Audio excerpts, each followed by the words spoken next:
This is the Genesis G90. The Genesis G90 offers Rear Cross-Traffic Collision Avoidance Assist, or RCCA.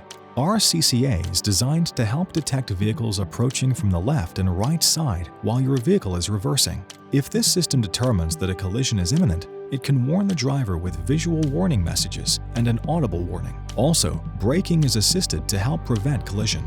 RCCA is turned on by default and will activate every time the G90 is put into reverse. You can access RCCA to turn it on or off, or adjust its settings by pressing Setup, Vehicle, Driver Assistance, Parking Safety, and then Rear Cross-Traffic Safety. If RCCA is turned off, it will activate again when the car is restarted. You can also adjust the warning timing associated with this system. To do so, press Setup, Vehicle, then select Driver Assistance, then Warning Timing. From here, you can choose between Standard or Late Timing. This system is set to Standard from the factory.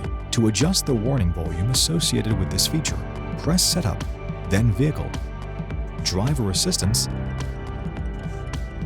then Warning Volume. Alternatively, you can access this sound menu by pressing Setup, Sound,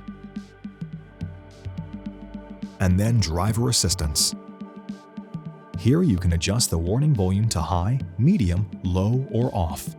When the warning volume is turned off, the steering wheel haptic feedback function will turn on, even if it was previously turned off. For more information on your Genesis, be sure to explore the how-to guides on the Genesis USA YouTube channel, as well as consult mygenesis.com and your owner's manual.